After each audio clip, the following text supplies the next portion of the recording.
Everything's connected in your body. They've taught us that everything is compartmentalized in life. Everything is connected. Everything is connected. We're connected as people. The mycelium network of mushrooms underground is connected. Roots are connected. Everything in the world has correlation. And once you understand that if one part of your body is off, it will reflect and manifest in other areas. So don't try to, oh, I have a headache or I can't focus. Let me go take Adderall or let me go take Tylenol. That's a mask for your problems.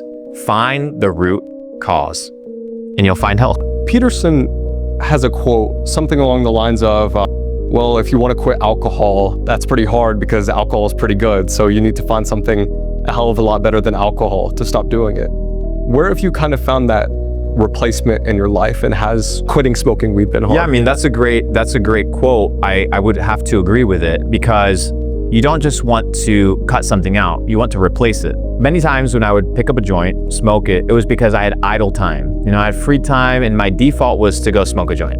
My default today is to go exercise. My default today is to go work. My default today is to go for a run. My default today is to go do some push-ups. When you have that urge, it doesn't mean you have to instantly gratify it. People have urges. Oh, I want some ice cream at midnight. Yeah, but that doesn't mean you have to go eat ice cream. Oh, I want to smoke a joint. Well, just because you want to smoke a joint, you feel like you want to smoke it, doesn't mean you're justified to do it. And you have to replace things in life. The idea of just cutting things out completely is very difficult.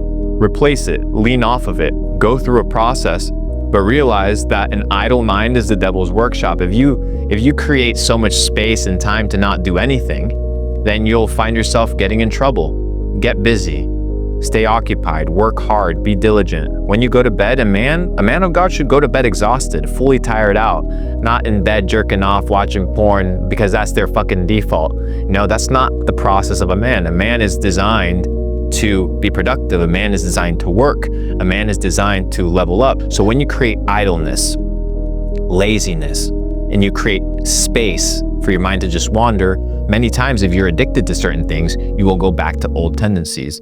The Bible once again says, when I became a man, I put away childish things. So a lot of people just have to level up, mature, grow, and realize that these things that we've attached to our identity, they are not us. You're not a pothead, you know? You don't crave sugar. You're not a sweet tooth and kind of guy. No, these are all labels that people put to justify new ways of describing addiction, or they incorporate into their persona. And the moment you mention a joint, people get upset, like, calm the fuck down, bro. I've smoked more weed and the best weed on the planet than you will ever do. But the problem is, people attach it to their identity. That's why you have to find your identity in better things. That's Paul says, find your identity in Christ. You can find your identity in health. You can find your identity in becoming a family man. Find it in things that propel you to become a better person, that propel you to be successful. And don't justify yourself with labels that are man-made, like, oh, I'm a pothead. What is a fucking pothead? No, you're addicted to cannabis, period. Well, cannabis isn't addicting. Okay, well, quit it. Well, I don't want to. Okay, that sounds good. You're an addict. No, I'm not an addict. Well, yes, okay, quit it. No, well, you can't. You're an addict. People need to understand, and because I had to understand, that labels create paradigms, frames of thinking that justify our actions. People say, I'm an athlete. You want labels? Have positive labels. Or I'm a successful husband. That's a good label to have. Find those labels that actually make your life better. Let go of the labels that no longer serve you, and don't use them as justification for doing bad shit. Yeah, the Bible says, know thyself, not label thyself. And knowing thyself is a process of exploration and a process of removing the things that are not true. People many times ask me, Luke, how do I find truth? And I usually point them back to the book of Proverbs, and truth is often compared to gold. The process of refining gold is not a process of adding things. It's a process of a lot of heat, a lot of pressure, the dirt rises to the top, that gets cleaned, and it gets refined. Truth is the same way.